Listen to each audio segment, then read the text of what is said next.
Hello, everyone. This is your lecture for African American workers for California labor. As you can hear, I'm still suffering from laryngitis, so forgive the coughing or anything else you might hear on this recording. I'm going to keep this lecture short and know that I am going to continue the discussion of African American workers and relate it back to the Karen Brodkin book on immigrant rights because there is a fair amount of literature that discusses the tensions within unions and what they face in terms of both advocating for immigrant workers as well as advocating for African American workers. In this first slide, what I want you to notice is that this is an animated map of Los Angeles County. I'm going to actually upload the GIFs separately so that you can take a look at it at length. But what this map does is it maps the racial minorities or racial majorities in Los Angeles County using census numbers from 1940 to 2000. And what you'll find, and what I want you to pay attention to as you're going through this particular map, is understanding that what I'd like you to do as you pull this up separately is notice number one, if you look at the red area, you will see tremendous growth of the Latino community. This is something that we see and understand every day. Second, I'd like you to look at the blue area. Now, this blue area represents African Americans. And what you'll see, and it'll be contextualized a bit by the rest of this lecture, is that you see both initially the post-war growth of the African American community in Los Angeles County. And then following the 1970s, post-Watts riots, you see the decrease in the number of African Americans in Los Angeles County. And I'll go into this in greater detail. Third, you'll, particularly starting around 1970, 1980, if you look to the right side of the map at the green, this is the Asian American population, and you begin to see the growth of the Asian American population, particularly in the San Gabriel Valley and East LA. A couple of things that I think you want to notice here. If you look at Carson, which is where Cal State San Marcos is located, and watch that particular space over time from Watts to Carson, that corridor, you will see that it has always remained a stronghold for minority populations in Los Angeles County. The reason I want to show you these maps is because I think that these demographics also say a lot about the Los Angeles economy. On the next slide, you're going to see the shifts and changes only and specifically to the African American community. So in this animated map, it again follows 1940 to 1950. The red area here indicates the density of African Americans. Again, what you do see, there's two things to note on this map. One is that you still see the historic concentration of African Americans in this corridor from what we call the Metro Los Angeles area, which is the Pico Union, Central Los Angeles area, down through Watts and through Carson. But also, if you look at just a little bit more closely, you'll also see out in Lancaster and the San Fernando Valley, you'll see a growth of an African American community out there, as well as going a little bit west in the Leimert Park area. That out migration of African Americans out of the Central Corridor actually is a middle class movement where you begin to see middle class African Americans moving out of the Central Corridor and into the suburbs of Los Angeles.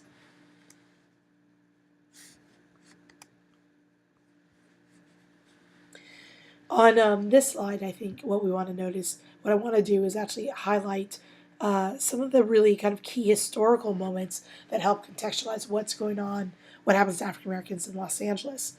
In his key book, LA City Limits, African American Los Angeles from Great Depression to the Present, Josh Sides really outlines a number of key points that are also further corroborated by other researchers. Between 1940 and 1970, 5 million African Americans left the South. And when we talk about the South here, we're talking about Louisiana, Alabama, Mississippi, and Florida, those regions. Um, they left the South, migrating west to Texas, Arizona, and California. Now, there were numerous reasons that we understand why this was happening, particularly during this time period. Um, Obviously, between 1940 and 1970, you both see the beginning of, and really the height of the civil rights movement. There's a lot more racial antagonism, and you still have the remnants of a segregated South that disproportionately discriminated against African Americans, limiting their job opportunities, their ability to hold land, and their ability to be treated equally in the eyes of the law. If you were to read the whole book that Evelyn Nakano Glenn wrote on unequal citizenship, she has a whole chapter that details the ways in which African Americans were discriminated against in all areas, um, in all areas of life. And so, what you began to see is a migration west, a voluntary migration west of African Americans. And so, what this looked like in Los Angeles in particular is that between 1940 and 1970, Los Angeles's black population grew faster than any other large northern or western city, growing from a population of 63,744 African Americans to almost 763,000. This is a huge exponential growth, and that again is something that you see happen in those racial maps earlier. In those earlier slides. Also, most importantly, post World War II, well, two different things. During the World War II, you saw the opening of different types of industries like the defense industries, as well as government, not necessarily government jobs, but the war industries, which gave African Americans better opportunities for jobs. But really, over time and with the passage of the Civil Rights Act, you began to see that African Americans were able to move into particularly civil service jobs. And so that migration of African Americans moving west was also about improving life opportunities, including better job prospects, education for the children, and just as importantly, home ownership. In his book, Sides argues that it's not just about the only thing. It's not enough just to look at the fact that African Americans were being employed. It's just as importantly to look at the quality of jobs. This quality of jobs argument is something that is important to look at historically, and I will begin to transition into looking at the 1990s and the lecture after this into the more contemporary moment. But quality of jobs is something we need to really focus on, especially for the African American community, because employers often relegated African Americans to the worst jobs. So while you might work in a defense industry, you would be doing the dirty work. You would do the most dangerous work. If you're working in the hotel industry, you're often in what we call the back of the house, where you're unseen. And just as importantly, even in Los Angeles, while homeownership came within the reach of African American workers, residential segregation remained the norm even after the Supreme Court declared racial covenants unconstitutional in 1948. But one of the things that's really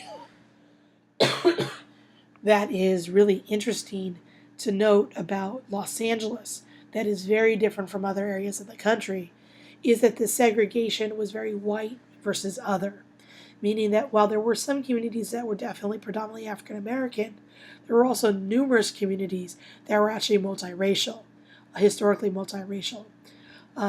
You could look at areas, for example, like Boyle Heights, even pre-World War II. George Sanchez writes in his book, Becoming Mexican American, that in pre-World War II, Boyle Heights was African American, Japanese, and Latino. We understand that a lot of these communities, even today, if you look at Carson, you look at the West Athens, you look at West Watts, Willowbrook neighborhoods, these are all multi-ethnic communities, and they were historically. We also know that if you looked at contemporary demographics post-2000, we also understand, like particularly in the West Athens and the Watts Willowbrooks communities, which neighbor Cal State Dominguez Hills, we know that when you look at the age demographics of that community, you have an elderly African American community and a much younger Latino community. So what we also saw is that for African Americans to stay in those communities, um, that they stayed for quite a while, and they are still there today. But when we look at the type of multiracial neighborhoods in LA County, this is very different than the sort of black-white orientation we saw in other areas of the United States. And I think despite facing large-scale discrimination, particularly in the areas of labor and housing, African Americans were very central to the development of a civil rights movement in Los Angeles. While we're very familiar with civil rights being fought in the South, because so much of civil rights history is written about the South, and rightfully so, this shouldn't undermine the importance of the fact that civil rights were also lived out day to day in Southern California and California. Here in Los Angeles County, what the civil rights movement was really successfully able to do was desegregate public institutions like the Los Angeles Fire Department. It was also instrumental in the hiring of African Americans in banks, stores, and industries that had traditionally been whites only. And so much of the hiring of folks in these jobs was because of anti-discrimination advocacy on the part of African Americans. But I think what's equally important to note, and this is tied in with historically with the Watts riots, is that for African Americans, not all of their demands were met in the civil rights movement. And in fact, that's universally true of the civil rights movement in general. One of the most important demands that they made that remained unaddressed and still affects us today is that there were many important demands such as curbing police brutality that were ignored or rejected.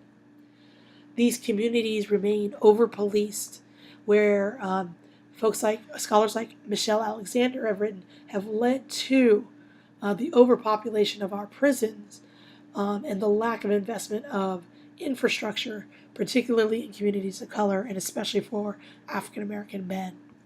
And so these are things to note, that these were problems back in the 1940s and 1950s and 1960s, where it's not just about police brutality, but also investing in resources for these communities so that they can improve access to education and jobs that have remained largely unanswered.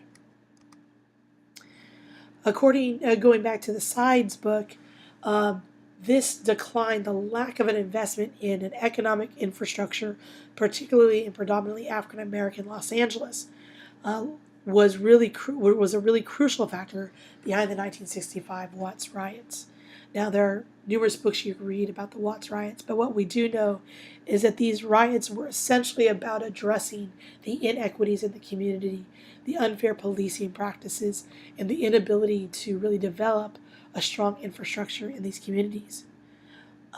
Researchers argue that when you look at urban demographics, and again, this goes back to looking at those racial maps, the riots propelled whites and middle-class African Americans to leave Los Angeles in large numbers, where they moved into suburbs. But you also began to see the outmigration of African Americans to other counties like San Bernardino and Riverside. But they also left, and you saw an influx into both Arizona, namely Phoenix, and Las Vegas, Nevada. And historically, what we have come to understand is that the Watts riots is not a random act of violence, but it was the culmination of a long history of racial inequality.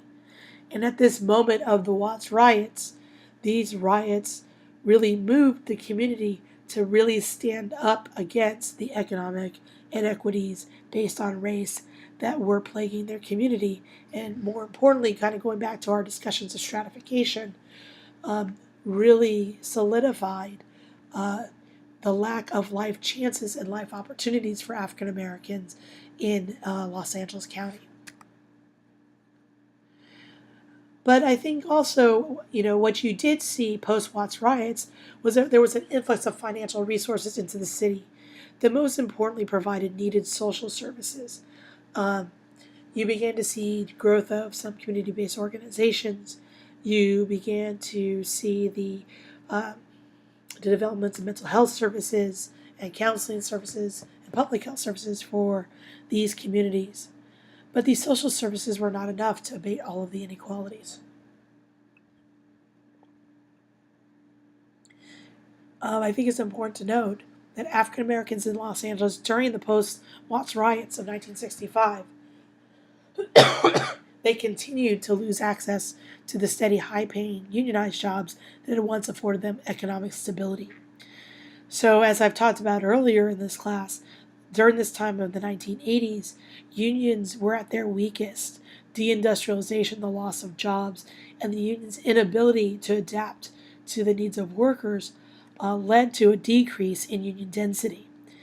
And this affected all populations, but most certainly African Americans, because unions really tried to hold tight to whatever jobs they could have. In other words, they just tried to go with the status quo.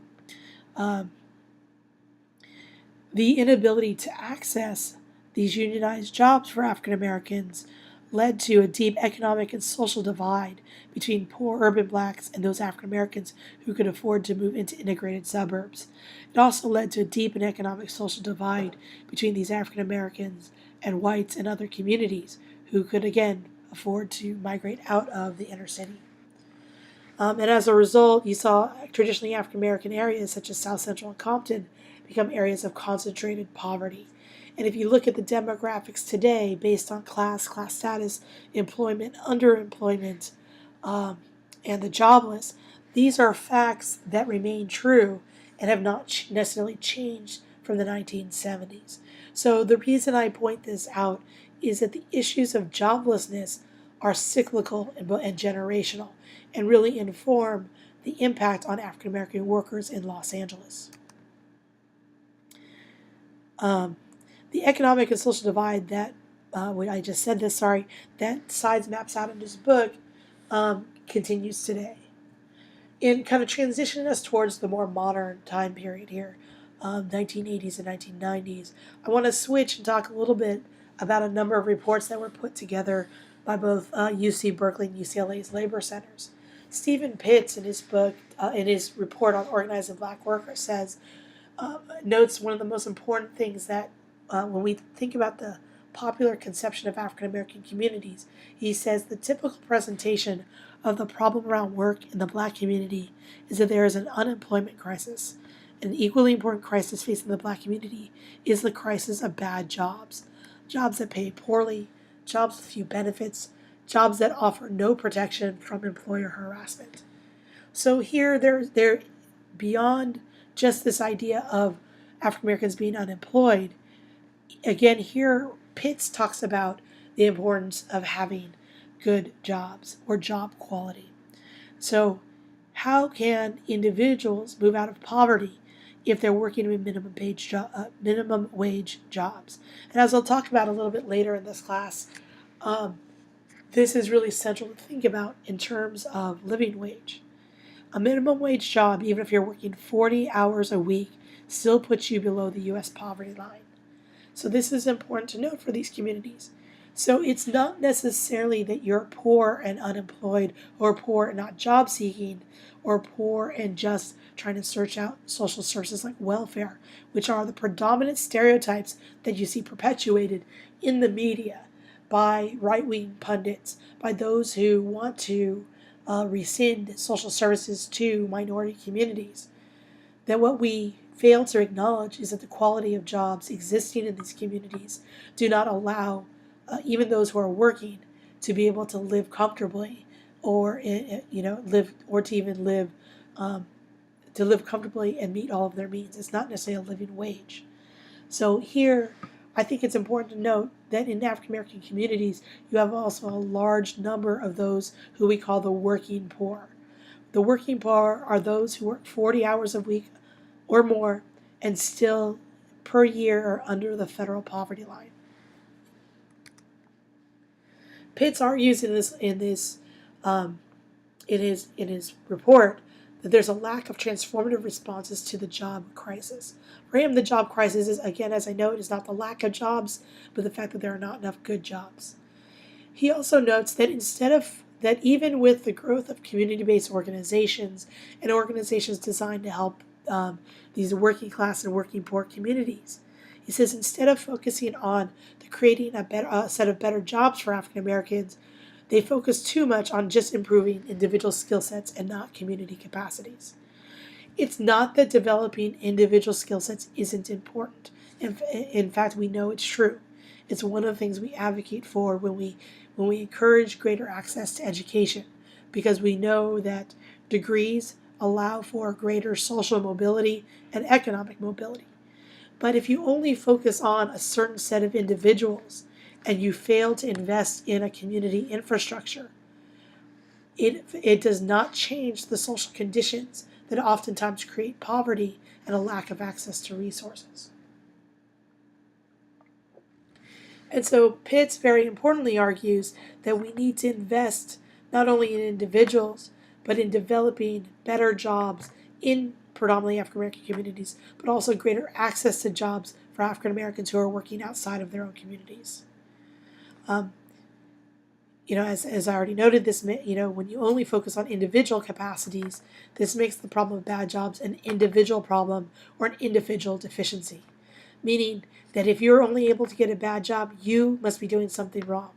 It fails to acknowledge that there's a larger systemic set of issues that shut African Americans out of better jobs, and it also fails to acknowledge that communities are unable to develop stronger infrastructures to employ their own residents. Now, my voice is starting to give out, so I'm going to keep this relatively short. But this week, we're really focusing on the issue of change and social justice. And so I really want you to think about what your definition of social justice for, but also what your definition of social justice is. I also want you to think about that given the types of issues that we've talked about in this class, when you think about both African American workers as well as the issues of immigrant rights, which you're reading about in Karen Brodkin's work, how do you advocate for change in this context? At what level should change happen? Going back to Evelyn O'Connell-Glenn's reading in the first week, how does an integrated framework help us understand the experiences of Black workers in Los Angeles? And then finally, how do we acknowledge bad jobs and create campaigns for better jobs? So I'm going to stop there. This isn't, as I've noted, I'll be talking quite a bit more about African American workers as we go through the readings for this week. So make sure you keep up with the book that we're reading. The book is sort of your bread and butter for the next 3 weeks. And hopefully I'll have a voice again by the time you hear your next lectures for next week. Don't forget to watch the other videos that I've assigned in lieu of a second lecture from me. Thanks.